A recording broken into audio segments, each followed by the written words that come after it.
ये बात है बहुत सालों पहले की। रामनगर नाम के गांव में एक गरीब किसान शंभू और उसकी पत्नी माया रहा करते थे। उनके पास दो बैल हीरा और मोती और एक प्यारी सी गाय थी। शंभू प्रतिदिन दोनों बैलों को खेतों में ले जाकर खेती किया करता था और वहीं माया गाय का दूध निकाल कर गांव-गांव में जा जाकर बेचा करती थी।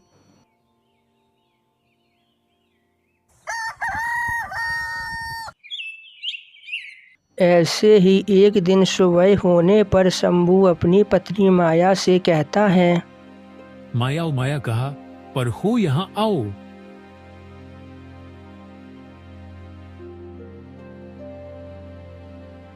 अरे इतनी सुबह सुबह क्यों चिल्ला रहे हो?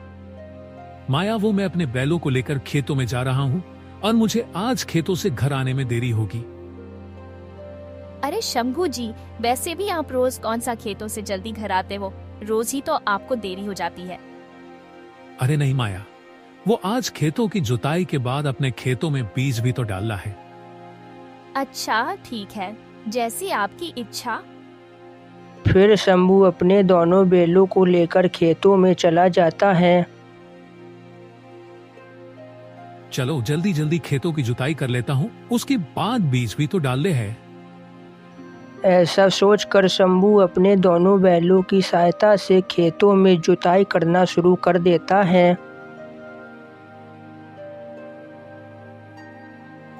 पूरा खेत जोतने के बाद शंभू कहता है, चलो खेतों की जुताई तो हो गई है, अब खेतों में बीज भी डाल देता हूँ। ये कहकर शंभू अपने खेतों में जल्दी जल्दी से बीज डालना शुरू कर देता है। चलो आज का खेतों का काम तो खत्म होगा, मेरे बैलों को भूख भी लगी होगी, जल्दी से घर जाकर इन्हें चारा डाल दूंगा। ये कहकर शंभू अपने खेत से घर की ओर चल पड़ता है। शंभू घर जाकर सबसे पहले अपने दोनों बैलों को चारा और पानी डालता है। शंभू जी, आज आपने फिर से खेतों से आने में बहुत देरी कर दी। घर का सारा काम बिखरा पड़ा है और मुझे गाय का दूध देने के लिए गांव में भी जाना है। माया, खेतों से आने में देरी तो हो ही जाती है, मैं घर का सारा काम करता देता हूँ जब तक तुम गांव में दूध दे आना। फिर कुछ ही देर में माया गांव में दूध बेचने के लिए चली जाती है।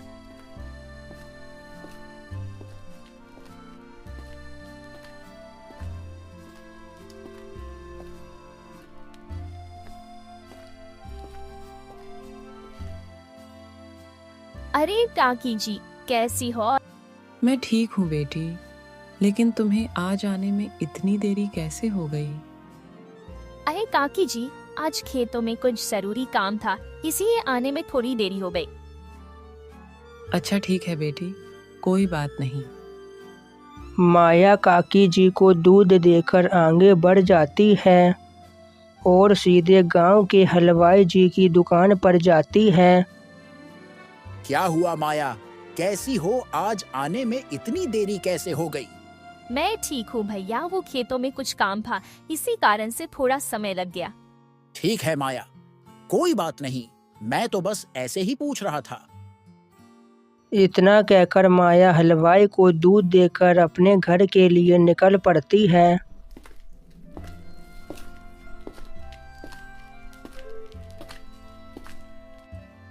शंभू जी, मैं पूरे गांव में दूध दे आई हूँ, लेकिन आप जानते हो सभी लोग पूछ रहे थे कि आज इतनी देरी कैसे हो गई।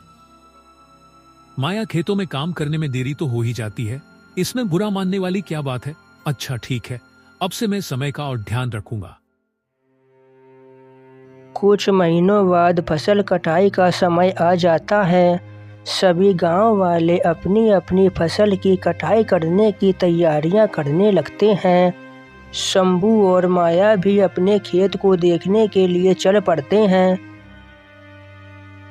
अरे इस बार तो हमारे खेत में कितनी अच्छी फसल आई है, चारों तरफ हरियाली ही हरियाली है। मेरा तो इतनी अच्छी फसल देखकर घर जाने का मन ही नहीं हो रहा है। जानती हो माया, ये सब हमारे बैल हीरा और मोती के कारण ही हुआ है। मुझे तो लगता है इस बार हमें गांव में सबसे ज्यादा फायदा होगा। समय बीतता है और शंभू की फसल कट जाती है। इस बार शंभू की फसल पूरे गांव में सबसे अच्छी और सबसे ज्यादा हुई थी। चलो, इस बार की फसल बहुत अच्छी हुई है। अब जल्दी मैं इसे मंडी में जाकर बेच आऊंगा। ऐसा कहकर शंभू अपनी बैलगाड़ी में फसल की बोरियों को भरकर मंडी की ओर निकल पड़ता है।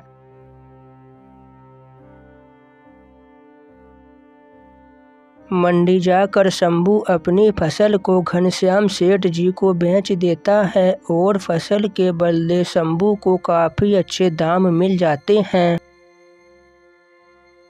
माया, मैं फसल बेचकर आ गया और तुम जानती हो कि हमारी इस बार बहुत अच्छी कमाई हुई है। ये तो बहुत खुशी की बात है शंभू जी। अब मुझे लगता है कि हमारी किस्मत बदलने वाली है। दिन बीतने लगते हैं। शंभू अपनी फसल और दूध बेचकर जमा किए हुए पैसों से एक नया घर ले लेता है और अपने लिए गांव में एक बड़ी सी किराने की दुकान भी खोल लेता है। भगवान की कृपा से उसकी दुकान भी तेजी से चलने लगती है।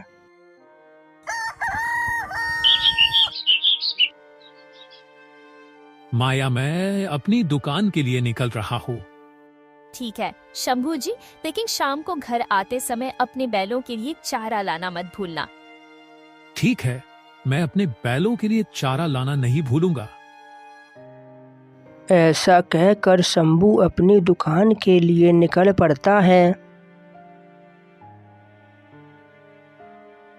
दिन भर दुकान के काम में व्यस्त रहने के कारण शंभू अपने बैलों के लिए चारा ले जाना भूल जाता है और शाम को घर जाकर माया से कहता है, माया, मैं दुकान से घर लौट आया।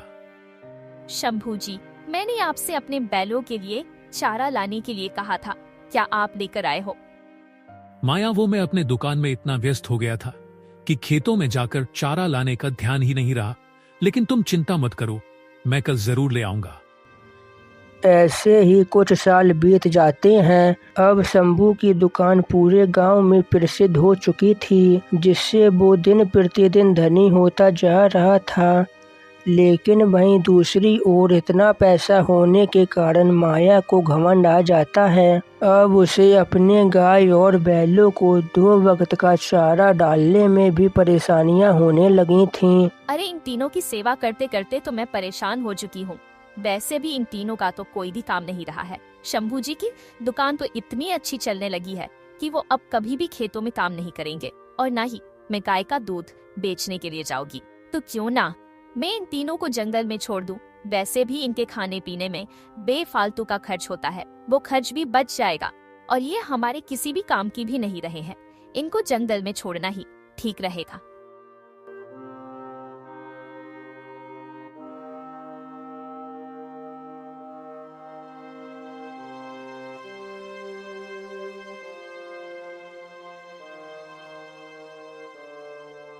शाम होने पर जब शंभू अपने घर आता है तो उसे अपने प्राणों से प्यारी गाय माता और अपने दोनों बैल हीरा मोती कहीं दिखाई नहीं देते। तो वो सीधे माया से पूछता है, अरे माया, वो अपने गाय और बैल कहाँ रहे? आज मुझे बाहर दिखाई नहीं दिए। अरे, उन्हें तो मैं जंगल में छोड़ आई हूँ। वैसे भी अब उनका कोई काम नहीं था, ऊपर से उनके खाने पीने में पैसे और खर्च हो रहे थे और वैसे भी मैं उनकी देखभाल करते करते परेशान हो गई थी। माया की ये बात सुनकर शंभू को बहुत गुस्सा आता है और वो गुस्से में बोलता है, क्या माया, ये तुम क्या कह रही हो? क्या तुम पागल हो गई है? तुम मेरी प्राणों से प्यारी गाय माता और बैल को जंगल में छोड़ आई हो। अरे, तुम्हें शर्म आनी चाहिए, जिनकी वजह से आज हमें इतनी सफलता प्राप्त हुई है, तुमने उन्हीं को घर से निकाल दिया। अरे तुम क्या जानो, मेरे बैलों ने सर्दी, गर्मी, बरसात सभी मौसम में मेरा खेतों में कितना साथ दिया है। अगर वो नहीं होते तो मेरी कभी इतनी अच्छी फसल नहीं होती और ना ही मेरे पास इतने पैसे होते कि मैं गांव में छोटी सी भी दुकान खोल सकूं। और हमारी गाय माता ने हमारा उसे समय साथ दिया जब हमारे पास 2 वक्त की रोटी भी नहीं थी। तुम कैसे भूल सकती हो? उन्हीं का दूध बेच बेच कर अपने घर में राशन आया है। तुम इतनी स्वार्थी कैसे हो सकती हो? मैं तो जा रहा हूँ जंगल में अपनी गाय और बैलों को लाने। अगर तुम्हें अभी भी शर्म बची है तो मेरे साथ चलो। शंभू की ऐसी बातें सुनकर माया को अपनी गलतियों का एहसास हो जाता है। उसे याद आता है कि उसके बैल और गाय ने जब उसका साथ दिया था तब उसके पास 2 वक्त की रोटी खाने तक के भी पैसे नहीं थे। उसे अपने आप से घृणा होने लगती है और वो माफी मांगते हुए कहती है, शंभू जी कृपया करके मुझे माफ कर दीजिए। आपने बिल्कुल सही कहा, मुझे अपनी गलतियों का एहसास हो गया है। चलो हम दोनों साथ में चलते हैं अपनी गाय माता और दोनों बैलों को वापस लाने के लिए। फिर वो दोनों जंगल में जाकर उन तीनों को वापस से अपने घर ले आते हैं और उस दिन से माया उन तीनों का अपने बच्चों की तरह ध्यान और सेवा करती है। तो दोस्तों, हमें इस कहानी से यही शिक्षा मिलती है कि हमें जिस चीज़ के कारण सफलता मिली है, हमें उस चीज़ को कभी भी भूलना या उसका अपमान नहीं करना चाहिए। राम राम।